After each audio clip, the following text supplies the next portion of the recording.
People who hired a personal investigator, what did you uncover? We discovered that the driver who hit me not only went off the side of the road where I was, legally, four-wheeling on a quad, and she was talking on the cell phone, looking into the passenger seat, driving with no insurance and a revoked license, because of previous convictions for causing accidents. After the truck, pushing my quad in a T-boned position, plowed so much dirt up in front of us that after 70 feet it finally came to a halt. The investigator had evidence that she was driving 35 miles per hour in a 25 zone and she didn't brake after impact. After the truck came to a stop, she jumped out and started running away, but witnesses caught her and held her there.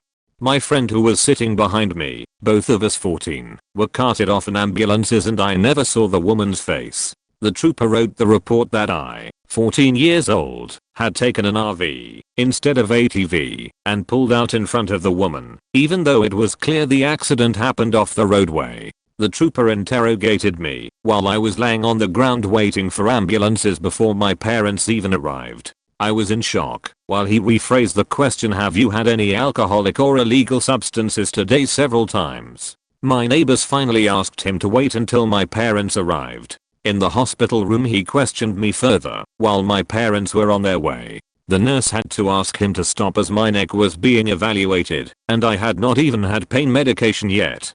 The accident was deemed my fault, although there were 2 eyewitnesses who testified against the woman to the trooper and later in court, and I was told by the DMV I would have to pay the woman's truck damages before I was allowed to get a driver's license, and I carried SR22 insurance for 5 years after I received it. The investigator uncovered proof that the trooper knew the woman who hit me and was possibly family friends with her. For the months in between the accident and when the investigation was complete, I fought an awful amount of guilt, believing it was my fault and not having any memory of the accident. My friend's leg was badly injured and required extensive surgeries over the next 5 years, and she was visiting from Texas and had to be medevaced back there via helicopter, which left her family with a huge financial burden.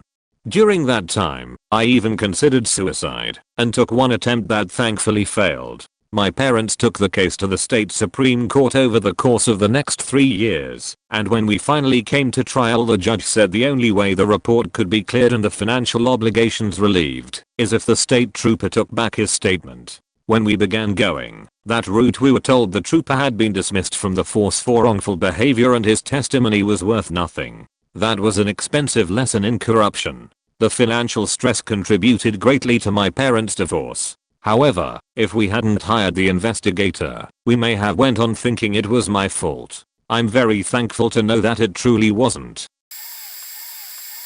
My wife hired one. She found that she was wasting money and that I'm a very boring person. Edit. I didn't expect anyone to read my reply. We came from different cultures, but we knew we wanted to be with each other. She's Hispanic, born in another country, and I'm a hillbilly from Appalachia. There was a lot of jealousy early on both sides, because we simply couldn't relate. After a while, I grew tired of being suspicious and told her that if she wanted to be with someone else to just tell me and I'll move on, but just tell me. It was very freeing for me. I guessed to her though it only made her more suspicious. I got off work at 7 AM and there wasn't much to do and not many places that were open for a couple more hours, so I would go to the gym. She worked an early first shift job, so we didn't see each other in the mornings and I guess she didn't like not being able to account for the gap between me leaving work and me coming back to the apartment. The guy she hired to follow me around was terrible. I had my routine: get off work, go to the gym, go grab some breakfast, hit up Blockbuster, maybe go to a pet store. We had birds and fish. At that time in the morning these places are empty. Like I said, I'm a boring person. Cut to a few days later, I leave the gym and the new guy behind. Head to a restaurant, and in comes the new guy from the gym. Creepy. I eat then leave, go to Blockbuster, and in he comes. So here I'm suspicious. The next day at the gym, I'm telling my buddy about how creepy it was for the new guy to show up everywhere I go, and he agrees. I'm done working out, and tell my buddy that I'm going to leave and that I'm going to a specific pet store, and if the guy leaves the gym right after me, that my buddy should head to the same pet store. And that was what happened.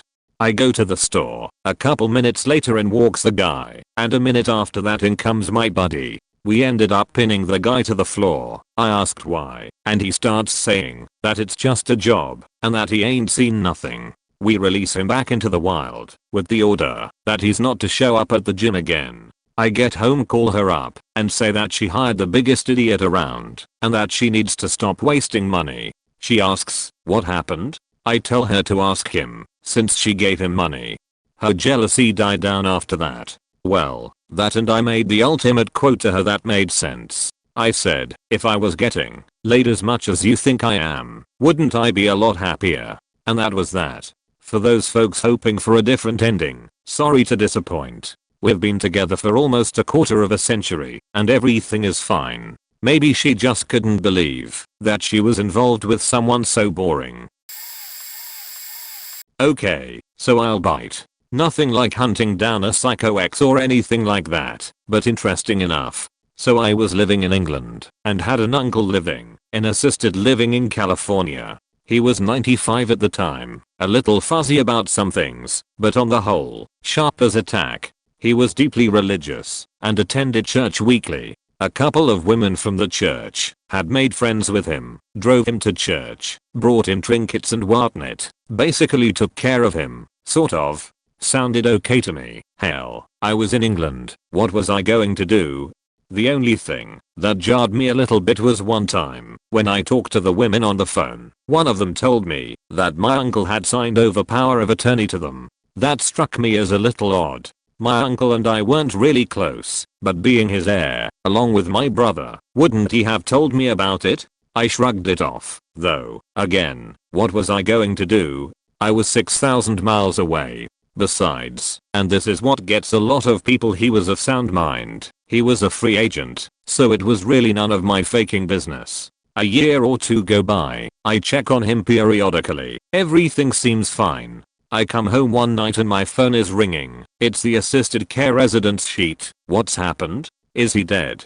He's 97 faking years old. I was expecting it any day. No, it's these two little old ladies there trying to get my uncle to sign over power of attorney to them. Wait a minute, hadn't he already done that? The alarm bells go off. Something is deeply wrong, and it was going to take me at least 24 hours to get back to California, given connections, flights, renting a car, blah, blah, blah. So I called a pie from England, tell him the situation, and as soon as I can get to the part about the women, he stops me and says, wait, let me tell you how this story goes. He then proceeds to tell me that this is a common scam. These women cruise the churches, looking for these little old guys who, on the surface, have no family to speak of, and healthy retirement and investment accounts. So I get my ass back to California ASAP. Unfortunately, my uncle has signed nothing, although at this point, they're harassing him hard. They had even kidnapped him, and taken him to an attorney, and tried to get him to sign over power to them. Little did they know who they were dealing with. My dad's side of the family sets the gold standard for stubbornness. I learned this early on, when my dad said no, that was it, give it up, because that was an answer that was not going to change. My uncle, all 100 pounds and 97 years of him, had dug in his heels. So we sign over power to me, and now the hunt begins. Where was his accounts? These women handed over nothing to me, a few receipts, but no accounts, nothing. So this pie, and ended up hanging out for a few days, tracking everything down. I cannot begin to tell you how much I learned from this man, a complete original. Vietnam vet, former SEAL, carried a knife in his boot and a gun in his shoulder holster. So he shows me, it's mostly research, and that I resonate too, since I'm in research. Painstaking, boring, turning over one pebble at a time kind of investigation. Knowing how to talk to people, how to observe. It requires a massive amount of patience. We went to every bank within 20 miles, and by schmoozing and showing my power we found what we thought was every account. I then went over everything. They had played a shell game, borrowed from him, hadn't quite stolen from him, but it took quite a while to figure out what they had done. Then I find the piece de resistance. They had him sign over all of his retirement accounts to them, or more specifically, to the younger one, being a spry 81 years old. So we do some further investigation. Turns out this one is broke. Looks like she sent it back to the Philippines, or something. She spent a lot of time in Vegas. So here's how it shakes out. A common scam. These two little Jezebels made a play for my uncle, who fell for the younger one hook, line, and sinker. They get him to sign over all of his retirement accounts to them, and then all they have to do is outlive him. At 81 and 83, respectively, and my uncle 96, should be easy. So I confront them, told them that I knew what they were doing, and that I could turn them in. I had the evidence. I didn't really. I only strongly suspected, if they didn't tell me what else they had done. So they spilled the beans, told me what they had done. They swore they had only borrowed the money. We got it all signed back over. I didn't turn them in. I figured it would all come out in the wash anyway. I didn't want to see them go to jail, and I wasn't sure I could prove it anyway. But if it wasn't for this pie who had my back, they would have gotten away with it. I'm a firm believer. I'll earn a sheetin from him. Now for the editorial. This crime is rampant, intimidating, bamboozling, and ripping off the elderly. Most DAs won't touch it. If you even get a whiff that an elderly relative is being abused or ripped off, if it even crosses your mind, step in immediately. Kick ass and take names. You may be the only defense they have. But I'll tell you, it turned out to be one of the most interesting experiences of my life. My uncle got the last laugh. He outlived both of them and passed away peaceably at 100 years old with me there with him. One of the last things he told me was that he had forgiven them for what they had done. TLDR, elderly uncle is nearly scammed out of $500,000 by a couple of Jezebels cruising the churches. Pi steps in and saves the day. I'll earn a crapton. Edit, gilded comment. Thanks, kind stranger. Edit 2, I had no idea this would blow up like this. A lot of people have asked me what did I learn. A couple things. 1. Sometimes you have to be a badass, but you can still temper that with mercy. Although I have to admit I enjoyed the hell out of scaring them a bit. And 2. My uncle was an amazing man. I'm proud to be related to him. I was very surprised at this one. I went and retrieved my 25-year-old girlfriend from her conservative religious Middle Eastern family. In their culture, women are not treated as adults with their own freedoms. They have the freedom of a child until they are married off. I would never have been accepted by her father due to my Christian white American upbringing. When she was in the country, I hopped on a plane, got her, and brought her home with me. I was already working out the paperwork needed to marry her and let her stay in the country legally, but had not yet filed anything. She never discussed me with them, and they did not have even the slightest clue where she went, or if there was someone else involved helping her. They only knew that she left.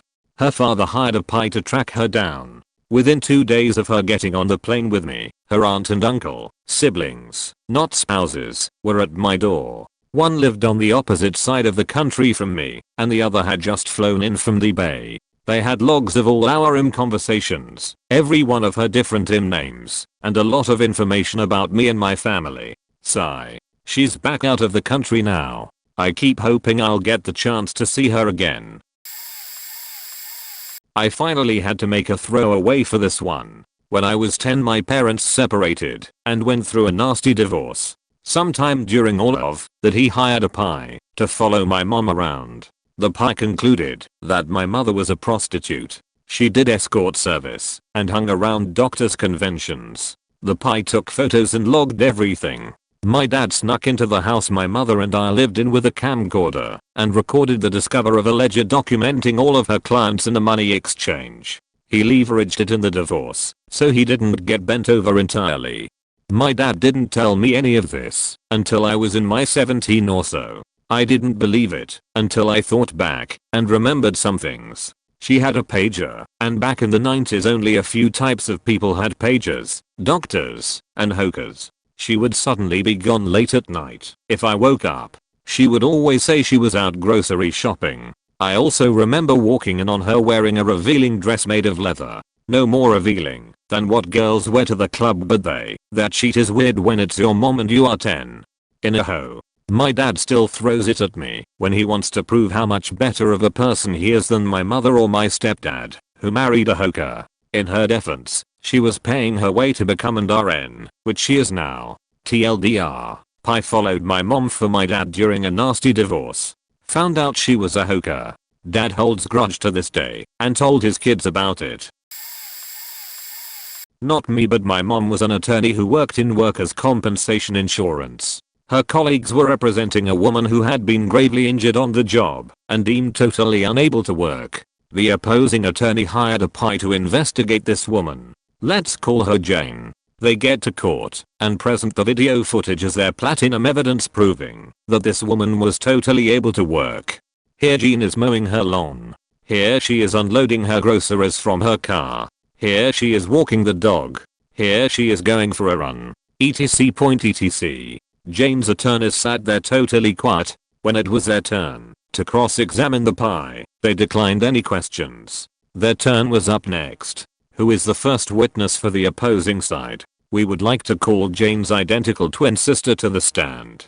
Jane's identical twin had moved in with her bedridden sister after the work accident. Full benefits awarded to Jane. Apparently the look on the faces of the opposing attorneys was the stuff lawyers' dreams are made of. Throwaway here. I never hired a PI, but was followed by one. I was 18 years old and a young girl lived in the same apartment complex as me. Now this girl was a very nice girl, and even looking back, a very pretty and attractive girl, considering she was 14, but morally, I knew better than that. I would often hold small events, BBQs, gaming competitions, basketball tourneys, etc. for preteens and other teens, because it beat getting on meth, or hanging out at some of the seedy shitholes around town, that some kids thought was cool at that time. At first, the parents were understandably skeptical, but who wouldn't be? A young, unlicensed adult was putting out his own money to put on social events for young adults and teens. Anyone would have thought I was a creep, but once I started engaging the parents and earned their trust, they started helping me by sponsoring the events, if you will. The only reason I did any of this is because our local rec center had closed down. I used to love that place, but funding, budgets, blah blah. We all became very close. Parents were telling me they were connecting with their kids again, all that good stuff. I felt great until shit got real. This is what started the stress train that adulthood has brought thus far. So this girl knocks on my door. I had cancelled the games that day because of torrential downpour, but I answered, and she was hurt, eyes black, clear bruises, and in tears. I immediately threw a towel on her and asked her what happened. She told me that she had been assaulted and rapped by two older guys. That's all it took. I insisted on calling the police and her parents immediately. Thankfully, she let me. Anyways, after a week or so, the police were dragging their feet, but she was doing well, but her connection with me had appeared more than friendly. She would touch, hug, and just put me in a weird spot. I wanted her normal too. Not like this though. She even had attempted to come onto me once, but I politely said there was no way it could happen, as I didn't want any trouble for either of us. There wasn't any discomfort after that, surprisingly. Things were returning to normal, finally. She knocked on my door after about a month after the incident and informed me that the two guys that rapped her had been stalking and following her again almost every day. I decided that I should act because the law wasn't in my eyes, but looking back now, I would have sought more help rather than take it into my own hands. But I was pissed. They hurt a kid. Not good in my book. She was a very sweet human and didn't deserve that horror. The next day, just like clockwork, they were following her. She gave me the signal we discussed the day before and alerted me that it was them. She had no idea what I was planning.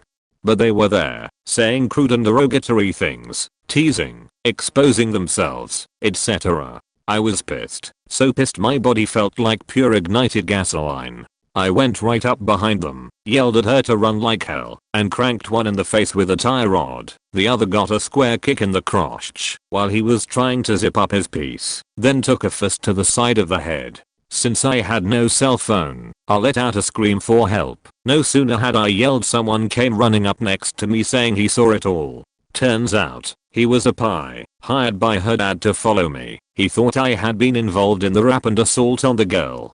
He had been following me since they reported the incident, and her dad was convinced that she was covering for me for some reason. This guy had everything on me: emails, MySpace info, family history, just everything.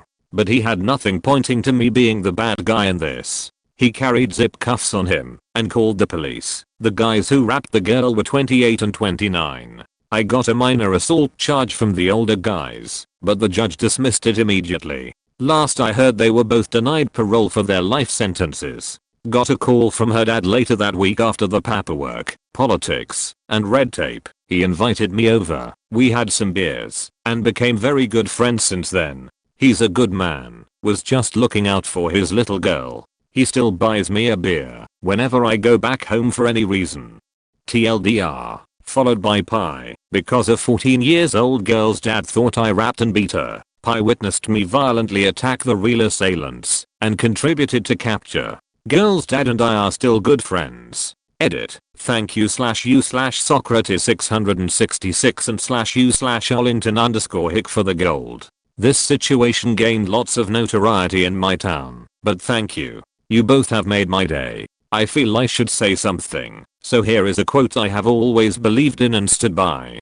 The only thing necessary for the triumph of evil is that good men do nothing. Edmund Burke. Edit. Should clarify, the reason the two ended up with a life sentence each is they both had priors for violent crimes, arson, drug trafficking, etc. There was more than just a child sexual assault charge that put them away. Edit. Clarity, grammar, spelling. I'm not a Pi, but I have a story. I'm a PC repair tech and a computer guy for my circle of friends. A relative of a friend of mine approached me one day and asked if I could help in finding his brother on the internet somehow. His brother had up and left town with no indication of where he was going, leaving a wife and 2 small children behind. They were not separated and still lived with the kids. He took little more than the clothes on his back. They didn't know if he was in trouble, running from someone, or just a deadbeat. They brought me his passworded desktop PC, which was an XP machine and easily cracked. There wasn't anything in the browser history, the documents folders had nothing, and the machine was relatively blank. I did find a World of Warcraft installation though, and inside that was everything that I needed. In the game screenshots folder I found several shots of his dwarf talking to a female night elf, very cute as he like, including some chat lines about being together and flirty emotes. It was clear what he had done. This turbo nerd left his family for an elf. In the screenshots I could see a few add-ons. One particular WoW add-on, Pratt, that he had installed, has a scrollback chat buffer it saves. I was able to locate the settings file containing that buffer, and in it was his last conversation with her before leaving, including an actual address 800 miles away. Google provided a name, phone number and satellite photo of her house and car. They were blown away when I gave them his pinpoint location. He called the number right there on his cell phone and asked for him, and sure enough he was there, probably shocked to sheet to get a call from his brother after this disappearing act. As far as I know, he did not return home, but I'm sure my little detective work made sure the kids got their child support. TLDR, Turbo Nerd Dwarf Hunter becomes the hunted. Preface: I'm not a hacker. Social hacking, social engineering / manipulating / etc. is not computer hacking. People keep asking me to teach them. Literally Google whatever you want to know and it's there. I also was not a certified Pi. I was a dude online who got asked to find his wife. I wasn't advertising it. The guy had seen one of my logs from past targets and wanted to know if I could help. That's it. I've posted this story before and it'll probably get buried now, but here goes. I did some Pi work digitally in high school. I did a bit of social hacking and got fairly skilled at finding information. Out of the blue I got a message one day from an ex-marine who wanted me to help him find his wife. Some background: his wife had taken off with his daughter, allegedly at her parents' place. He was worried because she knew she was in bed with some bad people, literally, and was worried about his daughter, but he did not want to involve the police yet. So he gives me her information, and I start hunting her. He told me the address where she was supposed to be, got the IP for that address, needs to be mentioned, and I googled a lot. I also used a couple custom doxers that some friends had compiled. What I found regarding her, she was extremely kinky, into heavy bondage, and more importantly bestiality. She liked horses a lot. I found her equestrian profile, found her friend who was constantly commenting on her page, and looked him up. What a surprise, guy owns a horse ranch an hour out from where the ex-marine lives. So I decide to try and verify her location. I spoof a bank email to her. She replies, I asked for no info, no SS/etc. Just to verify it was her email associated with the bank. Then I found her IP in the Yahoo email header. I also used an IP trace link. She clicked it, gave me her connected location, and traced that IP. Well, it landed about 8 minutes from the horse ranch, where it just so happens that guy lived. He had a ranch off in the plain/forest area, and a house on the street. She replied from his house. She had their daughter at a location where she, in all likelihood, was taking horse stick. I sent all my evidence to the ex-marine. He had offered to pay me a couple grand. I took a couple hundred and told him to save the rest for a vacation with his daughter. Couple months later he thanks me, got a divorce, and got custody of his kid. I believe they went to Florida for the vacation. A few of his ex-marine pals messaged me later for help, but by then I had left the hacking world after a close call. That's it.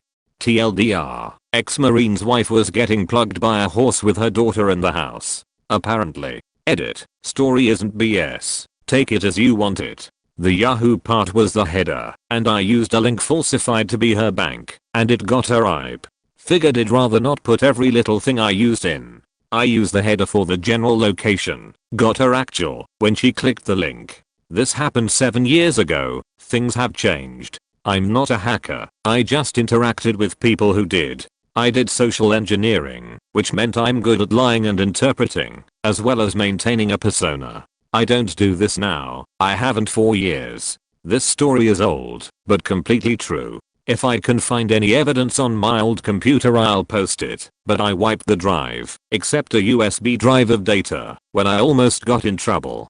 Edit 2. I probably misused terms. Sorry to those in the id field who are thinking, what the fuck just happened? This is the story as accurately as I can convey it. Edit 3. I don't believe the daughter knew about any of this. The guy told me later that he divorced and got his daughter in the divorce. All I know. I didn't care to investigate. I was young and given a couple $100 to spend. Edit 4. Took out a thing about compiling code. I didn't remember what it was while writing. It was the header. I fixed the paragraph to be more clear. Also, I don't believe anything I did, aside maybe send the spoof email from a bank. Granted it had a warning in near white print saying it's been generated with X program, was illegal. I'm a very cautious person and I wasn't a fan of the people making botnets / ratting people / etc. It got dirty and sadistic quick. Nothing. My husband's ex-wife has shared custody of their 2 children. This is in the UK. He was trying for full custody because of her declining mental health and alcohol abuse. One day he went to pick them up and they were gone. Every time he found them and filed for a court order for visitation, she would move. In the past 8 years, she has had 17 addresses, including a tent in a field. A couple of the courts have informed her family they have a legal obligation to turn over her details. However, they insist they have no contact. As they live in a small village with my in-laws, I believe them, as someone would see them come and go. The last private investigator found them in a rented flat up north, a few weeks after they were evicted. I've written letters to every single school admissions department in England and Wales, and at this point I don't believe they are in school. The last school report we got showed very poor attendance, maybe attending 2 days a week. As they moved out of that county, the children missing education department there wouldn't have followed up on it. So it wasn't really worthwhile on our part, as he found nothing we didn't already know. Our intention was to get an address that was current, and instead of going to court, going through the local child contact center. They deal with reintroductions after extended separation, and would also keep the adults separate. But at this point we are just waiting for them to turn 18. This happened years ago. Our daughter ran away from home when she was just a teenager. We sort of suspected that something was amiss. she suddenly stopped talking to us and started wearing a lot more makeup, which she never did. My wife would sometimes notice that clothes would slowly go missing from our daughter's drawers and closet. We should have seen it coming. The signs were all there. Then one day she just up and left. We had no idea where, but we suspected California. That's where all the dissatisfied farm girls seem to end up after all. We hired a PI to track her down, maybe to convince her to come back to Minnesota. It took him years to get any leads. California is a big state after all, and we weren't even 100% that's where she ended up. Slowly the details came trickling in. She's in Los Angeles. She gave herself a new name. She's a trophy wife for some millionaire. My wife and I really loved that one. /s. The PI was getting so close to finding some real answers. Then one day he called us and told us he found someone else on the case. We were shocked to say the least. Who else could possibly be looking for our daughter? Outside of some family and friends in our town, nobody knew we had hired anyone. Well, whoever this dude was, he kept referring to him as a dude. I guess it just stuck. The PI was really impressed with his work, how he was playing one side off the other, in bed with everyone. Really sneaky stuff. To us he just sounded like some deadbeat in a bathrobe. After that, the detective just sort of gave up. This was 20, maybe 25 years ago. I thought we were so close to finding our daughter, but I guess she just was tired of us. Well, you know what they say, sometimes you eat the bar, and sometimes, well, he eats you. I worked as a PI for a while in some country in Europe in the late 90s. Once got a client wanting to know the whereabouts of his wife that left him and disappeared. After finding her in a small town in Spain and investigating her motives, found out that she was hiding from him because he was related to some fraudulent group and she was afraid he would kill her if he knew where she was, since she knew most of their fraud schemes. I gave her some advice and went back to the country. Told the guy that it was difficult to find her and gave him some fake evidences that she fled to Brazil. Then did some investigation on him and found that the group used the money from CC fraud to buy equipment to print fake money. I informed the police and they, 6 guys, were caught with more than $4 million in fake national and foreign currency. Former PI for 6 years here. Mostly domestic cases, some insurance work. Craziest case we had was in Huntsville, Alabama. Upper middle class client from a really nice home calls us out for a meeting. He found some disturbing emails in his wife's outbox. Doesn't recognize the recipient. After some digging, it looks to be a throwaway. One of the emails has airline info for Huntsville International with pickup instructions. So we go out and set up surveillance in 10 minutes pickup area. Out comes the subject, client's wife, with a male suspect. Male suspect jumps in the driver's seat and our subject begins sucking his dick as they leave the airport. They get a 1/4 mile and start faking the jackrabbits in the FedEx Hub parking lot. I park my car behind a building. I belly crawl with my camera, but it's too dark to get any evidence. I get even closer. I'm 6 feet from the car and all I'm getting is audio. Then the door opens right in front of me. The dome light comes on and reveals everything. Some nasty fat fleshy sex is going on. The male suspect stands up out of the car with his back facing me. He starts to get a blue job from our subject in the doorway of the car. I'm able to get some of the best quality up close money shots of my career as a PI. I get the evidence and call the client. We have a meeting where I reveal the evidence to him. He knows the suspect. He knows him. He is her brother. He gets the kids in the divorce. I work as a fisherman now, fuck being a PI. It's a nasty business. TLDR, former PI caught some dude's wife faking her bro. When I was a kid, my father was bucked off a horse and nearly died. He was bucked so hard he did a complete somersault in the air. When he landed he broke 4 vertebrae, his collarbone, 3 ribs, and ruptured his spleen. We had bought the horse about 1 week earlier from a horse ranch in another state. When we had visited, the horse was gentle and calm as can be. As soon as we had gotten it home, it was a lot more aggressive. The ranch we bought it from told us that the previous owner was an 80-year-old woman who sold it because it was too big for her to ride anymore. Well, we were a bit suspicious how such a gentle horse had gotten so nutty when there had been no sign of it being unstable before. Yes, animals are still animals and can be unpredictable, but we wanted to be sure. So we hired a private investigator. As it turned out, the ranch had been heavily sedating the horse, who had had at least 3 previous owners. The previous owner was not a little old lady at all, but rather a guy who had been killed in a knife fight at a bar. They drugged a horse with a history of unpredictable behavior, just so they could get it off their hands, and nearly killed my dad. It was an absolute miracle he wasn't paralyzed from his injuries, and his back still hurts him almost every day. His lungs filled up with so much blood, and were so damaged, that now approximately 1/3 of his lung capacity has been replaced by scar tissue. He's overweight and diabetic, in large part, because he can't do much cardio or exercise at all. He had been a runner, now that's impossible, because of the pain. The kicker? He decided that, if he had to struggle through a lawsuit it would cause him so much extra stress he couldn't bear it, so even though we had rock solid proof they got away with it.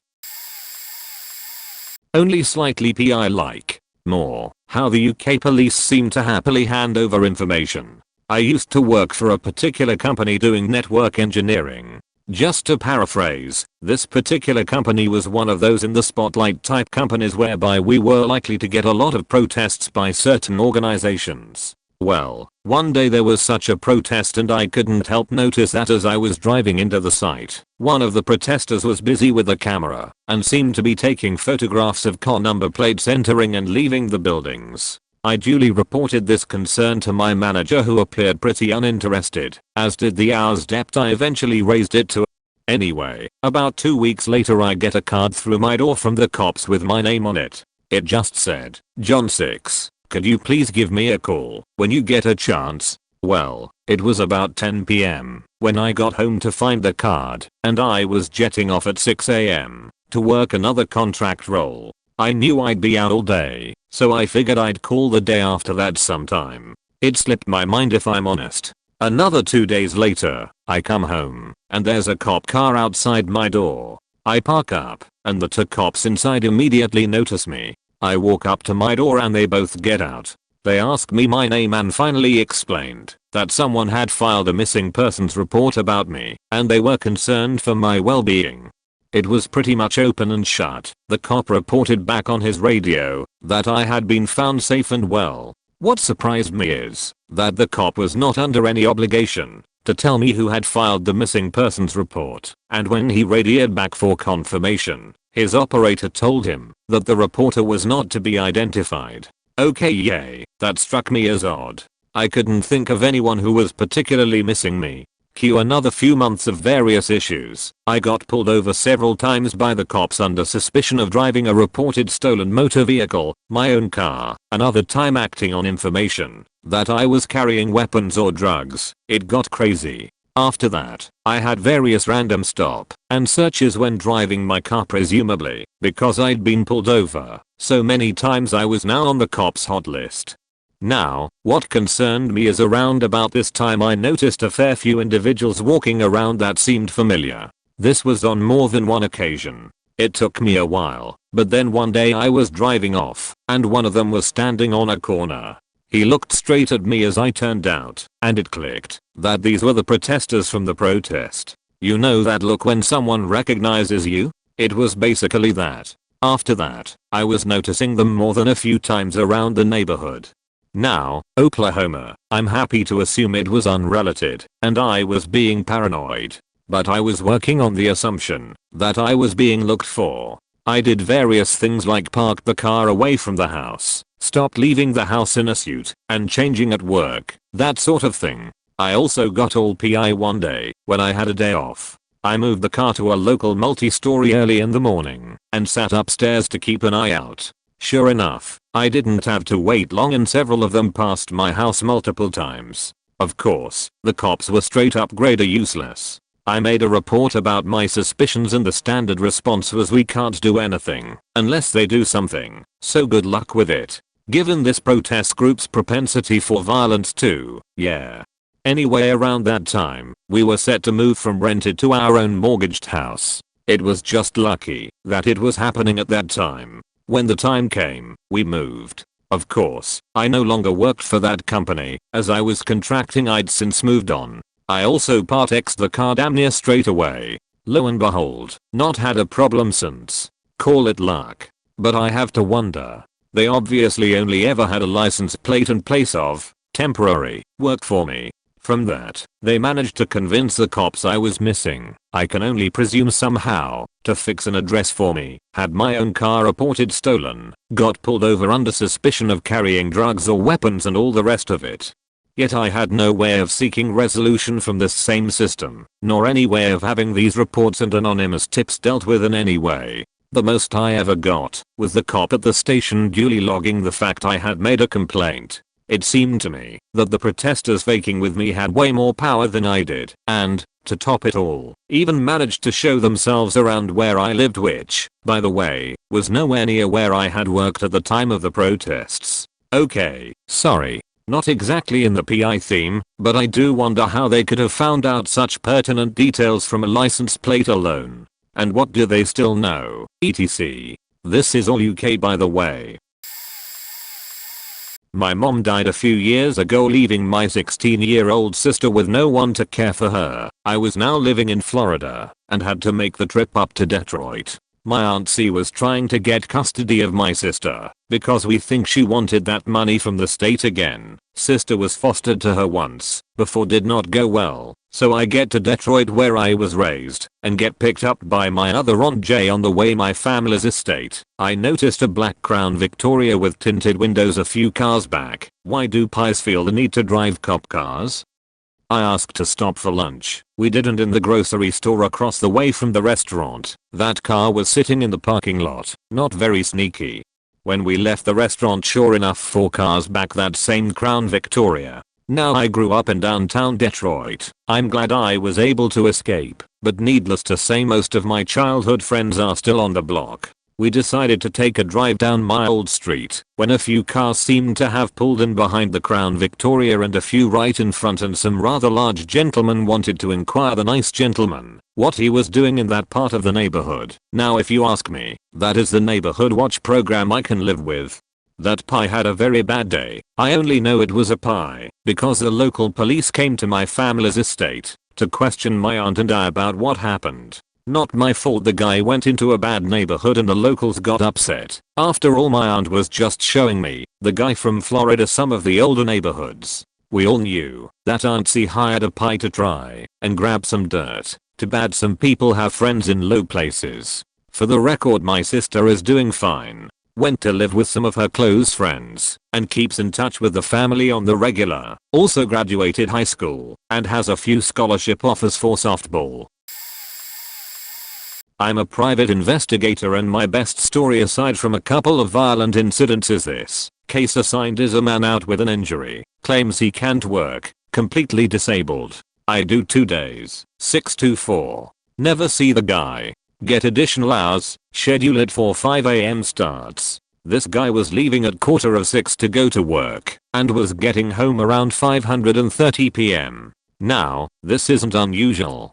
Plenty of people game the system, but usually they are of the lower tax brackets and do it to make ends meet. Not this fellow. He was a master electrician who now worked in project management, making north of 75k. He was now working at another company, doing the same thing, likely making nearly the same amount. On top of that, it was only 15 minutes away as opposed to the over an hour his old job was, since traffic, and it was north of the city, and there's almost always traffic. Now comes the fun part. I got another 30 hours on the case and head back out. Same thing, heads out early, goes to work. He leaves early this day, about noon time. Drives an hour away to the city, goes to the doctors in the city hospital. No biggie, it was an independent medical exam, set up by the insurance company, so I knew about it. Now it gets good. Afterwards he heads over to the neighborhood of his old job, the one he's out on comp for. Odd, but not totally out of the ordinary. Maybe he's going to stop in, sell the injury a bit, and say hi to the old crowd. Nope. Meets up with a woman, not his wife, and has lunch. I know what you're thinking, but that's not damning in and of itself. I have lunch inside at the bar with a covered camera. Nothing special. They're having some wine, so as soon as I finish my lunch I head back out to my car. 45 minutes later, they exit and they head over to the lady's car, and that's where it becomes damning. They both climb in the back seat and start going at it. After a sufficient scare, where someone gets in the car next to them mid-fac, they move into the back of his truck and finish up. They leave, he heads back to work. Remaining hours uneventful. I close out the case. Shame it never made it to trial, but from what I heard, the look on his face during the conference later that month was priceless. Feel bad for the wife though. Evidently she was there when they showed the surveillance video. He's now getting reamed for the money he was getting on comp and is getting a divorce. TLDR, guy on workers comp from 75k/year job gets another 75k/year job and is also cheating on his wife. I basically ruined his life, but he deserved it.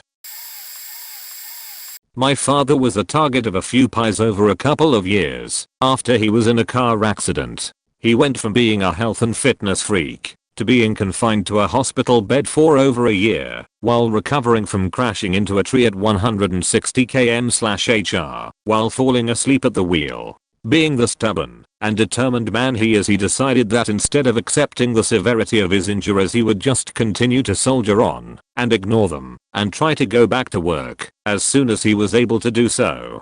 He reinforced this belief to the doctors, insisting he was fine despite being in agony all the time and them telling him that he should be slowing down. After a while, the severe nerve pains he was getting in his leg after his ankle fusion operations had become too much, and he asked the doctors if he could have the leg amputated. After insisting that it was best for him, he managed to convince them he was better off without, and they cut his leg off below the knee. He had special prosthetics made for everyday use, and he even got a special one made for cycling. My dad actually did get a job working in a call center and was making great progress with becoming a competitor in long distance cycling. One night on his way home from a ride, a woman talking on her mobile phone cleaned him up in her 4WD and faked him up pretty bad spinal damage, lots of cuts and bruises and a few broken bones. After another long stint in hospital, he came back out and tried to continue on as he had been, but finally had to concede that he wasn't going to work or ride again. By this point he had to lodge a claim with the TAC, Transport Accident Commission. Not long after this happened, we had people parking outside our house all the time trying to catch my dad out, like he was being a fake. I kept telling him I wanted to go put a brick in their window. It was so offensive, they were treating him like a criminal. Anyway, long story short, he did finally get paid out by the TAC for his injuries from the woman, but he had to fight for it for ages. They were trying to dispute that his injuries were a result of his first accident. He got a write-up in the local paper about it too because he was quite well known at the hospital. www.bendigo advertiser. Oh, and the article makes it sound like he got his leg amputated from the accident. He didn't. That happened much later, when he decided he had enough of the nerve pain. My father hired a pie after divorcing my mother to prove that my mother was cohabitating with her boyfriend, which was a violation of the Alimony agreement and meant the monthly payments would stop, not the child support, just the alimony per my state's regulations and the divorce agreement. My mother insisted she was not living with him, but he definitely was living in our house. My dad asked me and my brother, and we confirmed that he was there every night and every morning, and that he had his mail delivered to our house. This happened when I was 12, but I didn't find this out until I was about 16 or 17. At the time of the investigation, my mom broke up with said boyfriend, claiming that the age difference between them was too much. She was about 15 years older than him. Turns out that it was really because my dad confronted her with the tapes and she knew that she'd lose out on her monthly income. She was working at the time, but had just started a new career that was commission based and was not making much, so she depended on the alimony to keep her comfortable lifestyle. I did see the tapes, nothing exciting or dramatic, but it was slightly weird to see myself and my brother blissfully unaware that we were being followed everywhere, even having pictures taken through the windows of our home. Now I get that my dad had to do it because my mother was such a selfish, conniving person. There's much more than just this example to show that, unless you want this thread to turn into my parent is an absolute lunatic, I'll just assume you can imagine the sheet she pulled over the years.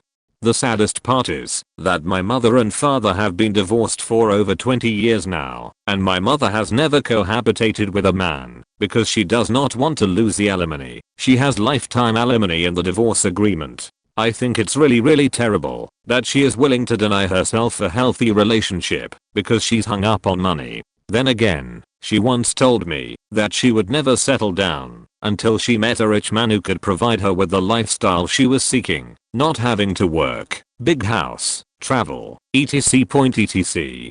So I guess my dad is a suka who gets to keep her comfortable until she meets this rich man. Pie here. In regards to the comments about hiring a pie being expensive, I can definitely confirm this. In Colorado I work as an attorney's investigator doing criminal defense investigation, interviewing witnesses and such for all kinds of cases ranging from little stuff to murder cases and some other crazy stuff. That stuff is generally paid through the state and pays the lowest, around $36-41/hours. Private pay cases through attorneys that I work for, I usually charge $50-65/hour depending on the attorney. For people off the street or people that want the typical cheetah style surveillance, I charge $75 hour. All cases I charge fire mileage and travel time. So yeah, it can get expensive. For the comments about it being a boring job, yes and no. The surveillance can be super boring if nothing is happening, but when following someone and catching them in the act, it's almost like you're a spy or something, and can be exciting at times. Criminal cases can be interesting, but being that I'm a defense attorney's investigator, it can be difficult justifying helping some clients. I've had to assist in the defense of people charged with child molestation, rape, domestic violence, murder, all kinds of stuff. Work is generally interesting though, and I rarely see the same thing twice. Growing up I had a friend Jason whose mom was a pie. She was a total mom jeans type in a station wagon with fake wood side paneling. I thought it must be an awesome job, but it was apparently very boom or bust for income and hours. Her two biggest regular clients were a big local law firm that handled a lot of divorces, and an insurance company in the area, who would hire her when they felt people were faking disability claims on their home ER1s or mobile home insurance. Imagine someone claiming they slipped on the ice on your walkway and now they say they can't work because of back pain. Only she follows them for a few days and has pictures of them playing beer league softball and water skiing. Jason's mom actually had background in accounting, so the law firm would refer her to clients in divorces, custody, and alimony cases when they felt money was being hidden, or any time people who already had a lawyer wanted a recommendation for a pie. I have no idea what she charged. Then the rest of her cases were marital infidelity and gathering evidence for the divorce and custody fights in court. Is he/she cheating? With whom? Most spouses seemed to know there was cheating. What they wanted more than anything was to know who it was. Some of the saddest cases I remember her telling us about were people trying to prove drug and alcohol or other abuse in custody disputes. Like the father had every other weekend visitation and my friend's mom was trying to gather proof of the mother abusing heroin. I don't really have many specific cases I remember, but I recall that she was pretty computer savvy for the day. I remember her using Gopher and Telnet back on the 2400 baud modem to search tax records and whatnot. In retrospect, it was shocking what info she could find online back in the day. She could usually pull state tax returns for people if she knew their SS number. She could also find the records that employers and financial institutions reported to the state that showed the interest paid on investments. I recall she was super proud of her ability to get that info. In retrospect, I wonder if she was a hacker. At the time it was just awesome that if I went to Jason's house after school we could get on the modem and dial into BBSs. So she would uncover hidden assets spouses were hiding from each other, especially after divorce, because child support and alimony payments are often based on differentials in income. Like once she found for a female client that her ex-husband was making over $150,000 a year under the table from his construction business and stashing it in a secret accounts, all the while committing tax fraud and underreporting his income to the state when they made the initial calculation for alimony. My ex-boss met a woman on a website called something like Sugar Babies. This woman was in her 20s, while he was in his mid-50s. But don't worry, folks, neither of them were really into the sugar daddy thing. They both just made profiles for fun. The woman was purportedly living in her parents' home in North Carolina going to school to be a nurse, while her parents raised her daughter in Florida, so she could concentrate on school. I suppose there was some truth in that, as the ex-boss flew with her to Florida and met the parents and the child. He also flew to see her and flew her to his home a number of times. Eventually he flew both her and her kid to our backward rural Texas small town and took them house shopping. A couple of weeks later, when he'd bought her yet another plane ticket to visit him, she never showed up. At that point, he hired an online spy to investigate her. He found a number of profiles across the internet using her picture. Several purported differing names, and on 2 of them, she'd posted about pending marriages to 2 other guys. She called him up the next day and claimed she missed the plane due to her car breaking down. She wanted him to loan her several $1,000s to repair it. He declined.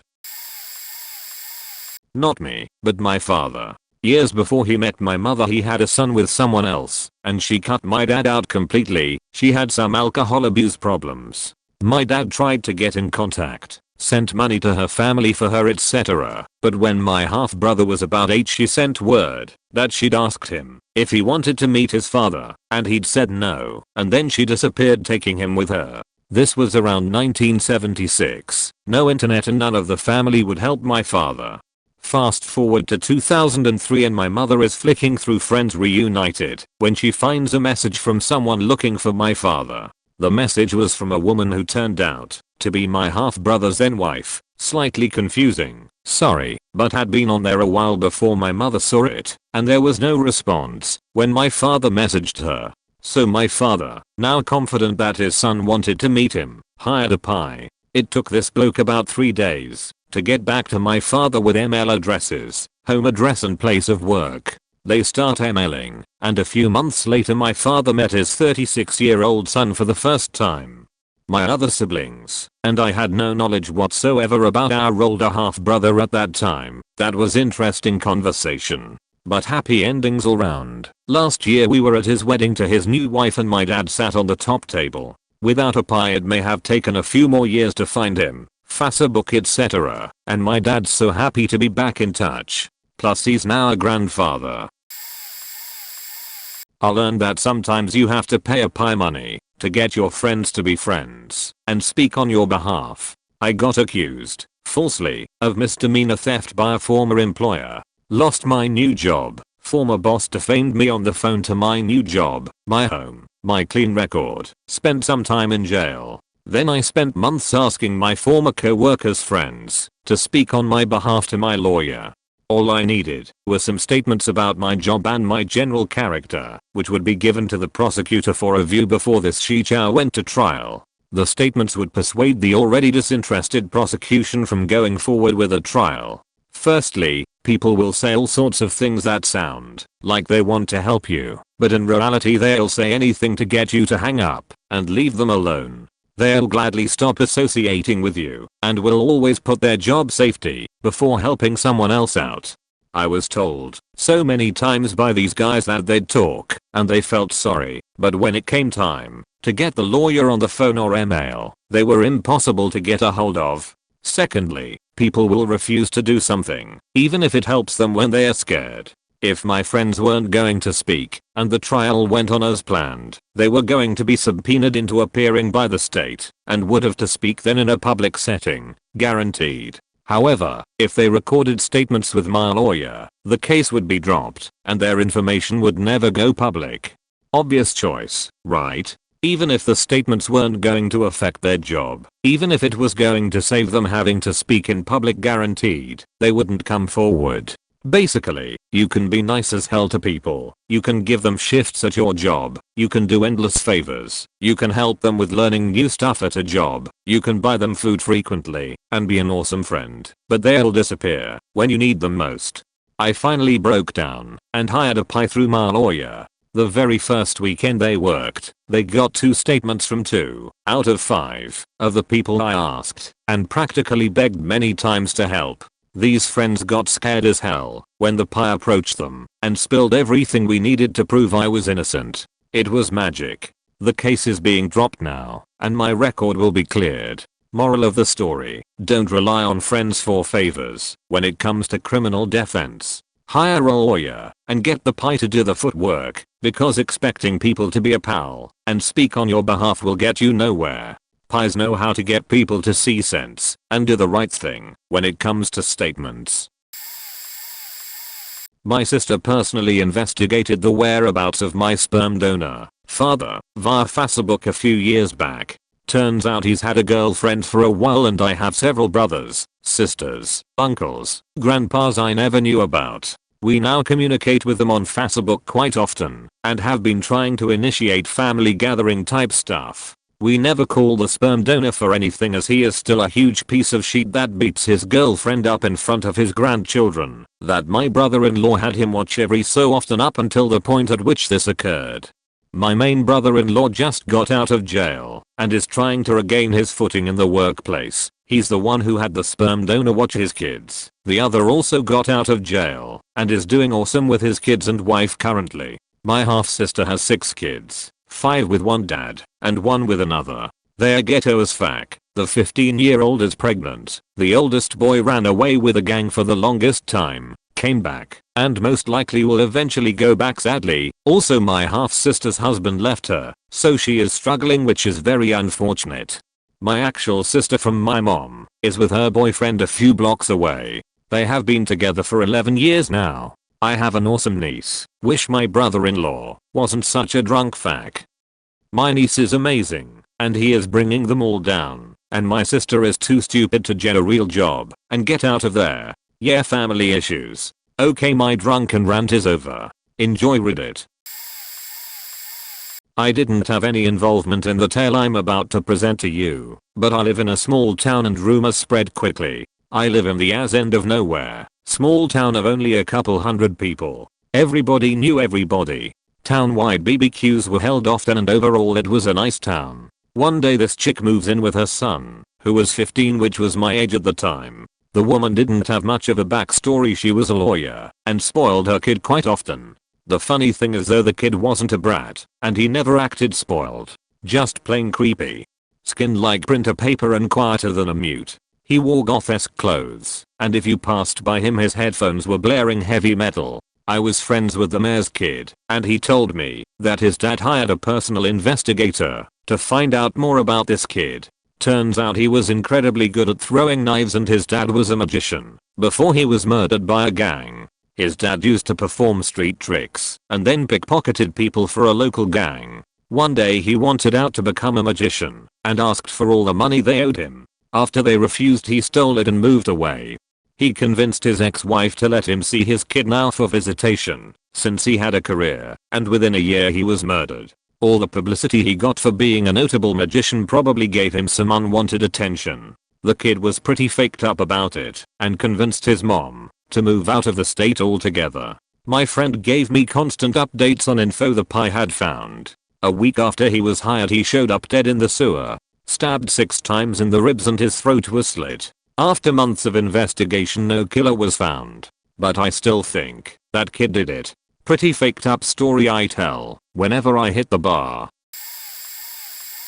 Not me. Close friend of mine hired a pie to find her birth mother. Birth mother ended up being some crack hoe. I mean that literally. A life of drugs and unscrupulous means of making money. My friend wasn't exactly a upstanding member of the community herself, but it was mostly personality issues and not related to substance abuse or anything. In my more callous moods, I blame it on her mother probably doing drugs while my friend was in utero. Anyway, she found she has a biological half-brother. Neither of them know their fathers. Mom's a crack hoe, remember, and he's a nice kid and doing well in life, and they keep in touch. A short while later, my friend hits on some hard times, decides she wants to move in with her BO mom and get to know her. Ends up getting raped by BO mom's live-in boyfriend, pimp, and then her BO mom physically assaults her upon finding out. I say raped because my friend is a lifelong compulsive liar and a bit of a slut. She probably consented to sleeping with him and then only cried rap after her mom found out. Either way, nobody went to jail or anything, but they no longer speak. They aren't even friends on Facebook anymore. She did steal her mom's cat when she left though. All told, pretty crazy shit, and all happened over the course of like 2 months. In high school, an obscene amount of cats were turning up dead in one part of a local park. Over time, turns out the community goths were having /making /performing sentences or something, and would crucify a cat /kitten during their playtime. They would find paint tubes and those black chainmail pant things, the ones with jump ropes on them or something, at the areas. No one caught them during the act because they started having meetings in random locations after the police started watching that area. Pretty unrelated to hiring a pie, but we kind of detectiverized on our own. We drove around town bored one night, found them near the same damn spot, went to Walmart, bought chicken livers, eggs, and some ground beef in one of the missile-sized packages. We were in the back of the truck and pulled up on a side road. Approached them from the opposite side and mailed the shit out of them. Felt like an hour. Eggs and chunks of meat everywhere. Smelly goths. No more dead kitty cats. Edited spelling because phone is a sweet potato. V2.0. So I only have one pie story, and it was actually a pie hired by my ex-employer to investigate me. So the backstory was I had just moved to the US and got married, was living off my savings, while waiting for my work visa etc. When I finally got my visa I was getting close to the end of my savings, so I took the first real job I could get. Mind you, this was a programmer position. So I start working for this guy and I begin to realize this guy isn't on the up and up so to speak, and a real piece of work. Plus the company I was working for was a small software shop that provided software for MLM, multi-level marketing, think pyramid schemes but legal, barely. Of course I was a little naive and had no idea what MLM was at the time and I needed the job. Anyway, it sucked balls. Horrible job. I was meant to be a programmer, but spent more time providing technical support for the shitty software, usually because it was buggy as hell. Anyway, I finally had enough and quit. There is a fun story behind that. So after I quit, the boss gives me a load of shit, calls me up, and swears at me, and threatens me, and all sorts of BS. I pretty much don't care at this point, since I had been offered 2 different jobs, and was ready to leave that part of my career behind. So a week later there is a knock on my door, so I go answer and it's some pie dude that my ex-boss had hired. Basically my boss thought I had stolen a couple of blank CDs and stolen the code for the software and had sent this pie over to give me some shit. The funniest thing about it was, my desk with my computer was right by the door. It was a small apartment, and sitting on my desk, in plain view, was this spindle of 100 blank CDs. I mean, obvious as you can get. I said to the pie, look, why would I steal a couple of blank CDs when I have a whole spindle sitting here on my desk? The pie pretty much agrees, asks a couple of BS questions, and goes on his way. So about a week later the guy shows up again and hands me a piece of paper that my ex-boss had typed out, basically an invoice, so to speak, of why he wasn't going to pay me my last paycheck because of a bunch of things he had put down, like cost of cell phone he had gotten me for company business etc. A bunch of bullshit. I didn't care, it wasn't a large amount of cash, and I was more than happy to be rid of him. Never heard a peep out of the guy ever again. So basically the pie was an expensive messenger boy that could have been done with a FedEx instead. My brother hired a pie back in 2007. He didn't know where else to turn. He travels a lot for work, so he's not home much. His wife's name as well, let's call her Hannah. She's not very good with computers, so their daughter helped her set up Skype so they could talk every single night over webcam. After about a month she started getting on there every other day. Eventually he was lucky to talk to her once a week. Whenever he asked her about it, she would just say I'm tired, or some shitty excuse. He was so upset I didn't feel like I could offer much help over the phone. He couldn't just fly home and fix things though. He needed the money for his daughter's medical bills. She was hit by a car when she was 6 and had to have brain surgery. I did the only thing I thought I could do. I went over to his house to check on Hannah and their daughter Hallie. I showed up at about 11 after I got off of work. When I knocked on the door, Hallie answered and let me in. There was some talking in the kitchen, so I headed in there. Hannah was talking to a man across the counter. Turns out he's just her boss. That's cool. We get to talking and everything seems fine. He's even got a wedding ring. I call my brother the next day when I'm at the airport. I'm heading out with my to see her family this day by the way, so I wasn't able to do anything at this point. He tells me his wife's boss is a woman. So I fronted him some money and told him to hire a pie cause it didn't look right. So he did. I gave him the number of a pie my friend told me about, Gary. This guy was a badass, pie for 8 years, was a detective before that, bodybuilder, marine, you name it. Gar is the best and that's why he's not cheap, but my friend managed to talk him into taking payments instead of paying him everything at one time. After a few days my brother got a call from Gary. Gary told him he had pictures of Hannah going into a motel with that bastard. My brother booked a flight straight home. He had to figure this out. Turns out Hannah had been faking almost every guy in her office. They ended up getting a divorce, and she got custody of Hallie. This on top of all of the medical bills, and being out of a job meant my brother was screwed. I wasn't exactly loaded on cash right now, but I told him I'd help pay off Gary, since he was still working on that. I went in to see Gary the next day, to pay him the rest of what my brother wrote him. My wife was pissed that it was going to be a lot, but I assured her we could handle it. This was my brother, I couldn't just leave him hanging like that. I got to talking with Gary, and he said my brother hadn't been keeping up with his payments. So I replied, what do you need? He said I need about $350. Now it was around this time that I realized that Gary was actually 7 stories tall and was a crustacean from the Paleozoic era. My brother ended up getting custody after 2 years of waiting and gathering up evidence to use against her. He's a great father, and even through all of this, he managed to come out on top. TLDR, don't get a job where you need to travel, and please watch your kids when they're outside. Kind of a long faked up story, but worth it. I met this girl in high school. Her name was Sherry Henson. She was beautiful, blonde, tall, thin, pretty much a perfect 10. We became friends during school, but lost touch after. Anyways, about 12 or 13 years after high school ended, my buddy Tom convinced me to track her down. I'd been in some pretty bad relationships up until then. I was hesitant, but went for it. I didn't research the detectives very well, but I found this guy Matt who was about my age. That convinced me he could find Sherry. Here's where it gets faked up. Matt tracks her down. Apparently she's moved across the country and is a doctor. I don't hear much from Matt for the next few weeks, but when I finally catch up with him, it turns out that this son of a bitch has fallen in love with Sherry, and he's doing nothing to bring us back together. So I have to take it upon myself to reunite with Sherry. Tom and I able to track her down, but she finds out through a friend of hers that I hired Matt to track her down. Obviously she's weirded out. She thinks I'm some kind of stalker and doesn't understand that I'm just still simply in love with her. Here's where it gets really faked up. Apparently Tom and Sherry know each other. How? I don't know.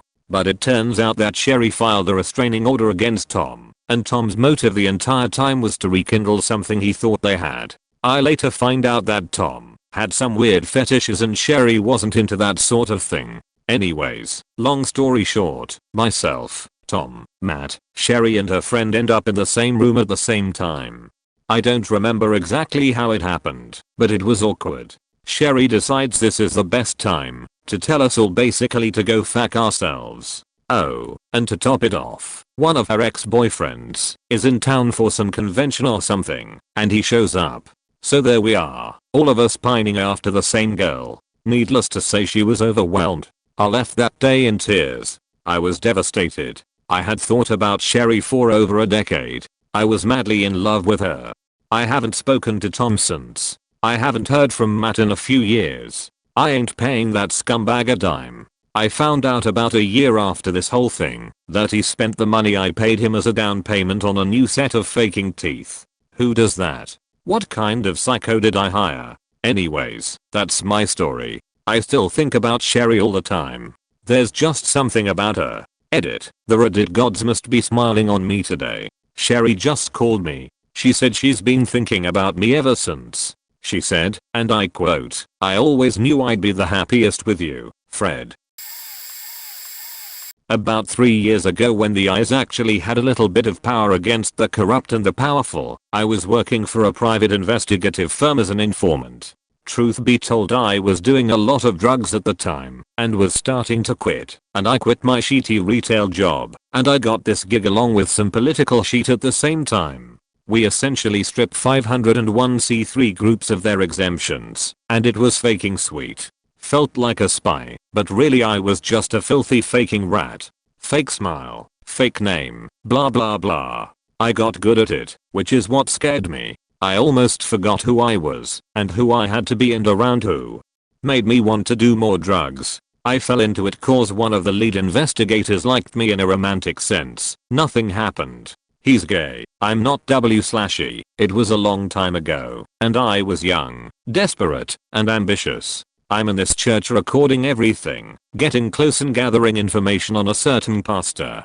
Turns out he asked us to pray for his family so they have safe travels. They were on their way to Disneyland and he refused to go. How noble. Turns out we caught him spending church funds on expensive bottles of wine, porn, sex toys and gay male escorts. One of the boys who showed up to his house attended the church. The whole time I'm like, oh, shit. Some of the guys in the agency had the legal power to walk into any financial institution and grab any information he wanted. I knew people in the financial sector and just made phone calls if we knew where he banked. Usually I figured out most of this shit on my own without having to get tied down by massive amounts of paperwork. We only did that after, if we absolutely had to.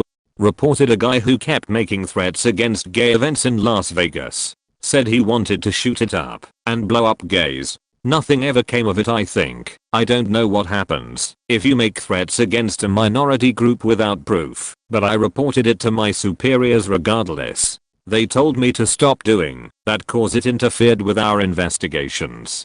Turns out some of the guys just wanted to blackmail the religious leaders and some deserved it too. It's faked up what I saw. Back in my late 30s I met this guy who actually ended up becoming my best friend. This is more his story than mine, but I'll tell it anyway. When I first met him, we hit off right away. He was a little odd, like myself, but we always got along pretty well. We shared some common interests and eventually became roommates. The thing with him is that his older brother was into some shady stuff and always ended up getting my buddy involved in his schemes. This would often include sneaking off in the middle of the night, which he did with his brother, until I started following him around. I did this for a couple weeks, but he eventually caught on and started inviting me along. I was kinda shocked at this and went out with him a couple times to see what he was up to, but it was just general sneaking around and into places we probably shouldn't have gone. Anyway, this one night he leaves and doesn't come back. I later find out that he got into a fight with one of his friends and got beaten up pretty bad and ended up dying in the hospital. I was really grieved at my friend's loss and wasn't really sociable for a while, that is, until I met this really nice girl and things started getting serious between us and we eventually got married. It was around that time that I heard a rumor that my friend had faked his death to get out of all the crap that his brother had gotten him into. I never confirmed this as it was all hearsay, but it gave me a little comfort to know that my friend might be out there somewhere. All was going well. I had a loving wife and a good life at home. That is until I noticed my wife gone in the middle of the night. I never thought much about this until my buddy, who I thought had died 2 years earlier, happens to show up one day and tell me about my wife's past, how she was an assassin for the CIA. I confronted her about this and she said it was true. It was all quite a shock for me, but I suppose that is my fault, you know, my becoming best friends with Sherlock Holmes.